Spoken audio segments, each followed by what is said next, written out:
Assalamualaikum warahmatullahi wabarakatuh. Perkenalkan, nama saya Putri Hawalia Mordani dengan NIM 2011370 Hukum Ekonomi Syariah.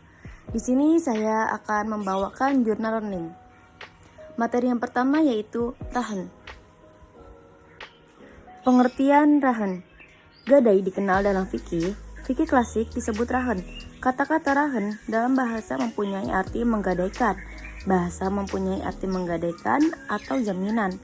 Secara etimologi, rahan berarti tetap atau lestari. Rahan dapat disamakan dengan al-hasbu, mempunyai arti penahanan. Syarat-syarat rahan. Yang pertama, pemberi rahin dan penerima murtahin gadai, keduanya melakukan sesuatu perbuatan hukum sesuai dengan ketentuan syariat Islam, yakni balik dan berakal. Yang kedua, sigot. Di antaranya ialah sigot tidak boleh terikat dengan syarat-syarat tertentu. Selanjutnya, pemberian utang, dan yang terakhir, mahrun bih, utang.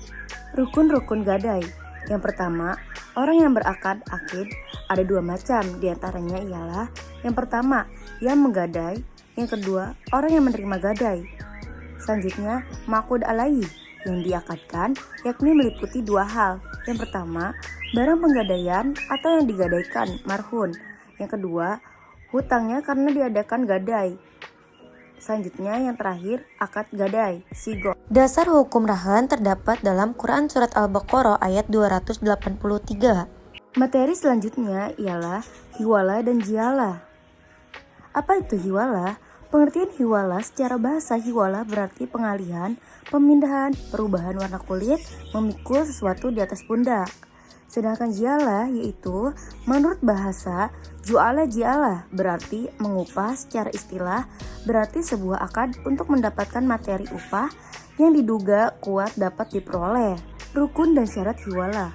Rukun hiwala mayoritas ulama Malikiyah, Syafi'iyah, dan Hanabilah yang sesuai dengan qiyas dan fatwa dan mula ada 5, yaitu muhil, orang yang berutang dan sekaligus berpiutang. Yang selanjutnya, muhal atau muhtal, orang yang berpiutang kepada muhil. Selanjutnya, muhal alai, orang yang berutang kepada muhil dan wajib membayar utang kepada muhal. Selanjutnya, muhalbi, utang muhil kepada muhal. Yang terakhir yaitu sigot, ijab qabul. Adapun rukun jialah, yang pertama jail, yang kedua pihak yang melakukan jialah, yang ketiga objek jialah, yang keempat upah dalam berjialah dan akad dalam berjialah. Dasar hukum wi'alah adalah boleh dan disyaratkan dalam hukum Islam. Dasar dibolehkannya hiwalah adalah hadis riwayat Bukhari dari Abu Hurairah. Selanjutnya, dasar hukum jialah. Jialah termasuk salah satu jenis akad dan hukumnya jaiz, dibolehkan oleh sebagian ulama, tetapi sebagian ada pula yang tidak memperbolehkan akad ini. Selanjutnya, berakhirnya akad hiwalah.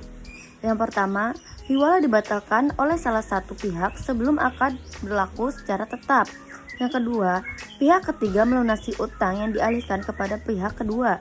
Yang ketiga, pihak kedua meninggal dunia, sedangkan pihak ketiga adalah ahli waris yang mewarisi harta pihak kedua. Pembatalan dan berakhirnya jialah. Jialah menjadi batal dan berakhir karena beberapa hal, yaitu salah satu pihak meninggal dunia atau gila yang parah, bekerja membatalkan jialah, dan menyuruh membatalkan jialah sebelum pekerja memulai pekerjaannya. Materi selanjutnya, muqarabah, mujara'ah, dan musyaqah. Apa itu muqarabah? Muqarabah, pengertian muqarabah adalah bentuk kerjasama antara pemilik ladang atau tanah dengan penggarap petani dan benih tanamannya berasal dari penggarap. Pembagian hasilnya menurut kesepakatan kedua belah pihak secara adil. Mujara'ah, apa itu mujara'ah? Secara etimologi, mujara'ah merupakan wajan mufa'alatun dari akar kata ajaru, masdar jara'u, yang mempunyai arti al-imbatu, menumbuhkan. Selanjutnya, musyaqah. Apa itu musyaqah? Menurut bahasa, musyaqah berasal dari kata as-sayaku yang sinonimnya asyurbu, yang artinya memberi minum. Sedangkan menurut istilah hukum syara, musyaqah adalah suatu akad penyerahan suatu pepohonan kepada orang yang mau menggarapnya dengan ketentuan hasil buah-buahan dibagi antara mereka berdua. Dasar hukum muqarabah Adapun dasar dari muqarabah berdasarkan hadis yang diriwayatkan oleh Imam Muslim yang menjadi dasar hukum diperbolehkannya melakukan muqarabah. Selanjutnya, dasar hukum mujaro'ah. Kerjasama dalam bentuk mujaro'ah ini menurut kebanyakan ulama fikih hukumnya mubah, boleh. Dasar kebolehan itu berdasarkan hadis Nabi Shallallahu Alaihi Wasallam dari Ibnu Abbas radhiyallahu anhu menurut riwayat Al-Bukhari. Selanjutnya, dasar hukum musaqah. Dasar hukum musaqah, para ahli fikih kebanyakan berpendapat membolehkan al-musaqah karena terlihat hal ini sangat dibutuhkan. Mereka berpegang dengan hadis. Rukun muqarabah yaitu yang pertama aqdain, yang kedua objek muqarabah, yang ketiga sigot. Rukun mujaro'ah, yang pertama pemilik lahan, yang kedua penggarap, yang ketiga lahan yang digarap, yang keempat akad. Selanjutnya rukun musyaqah.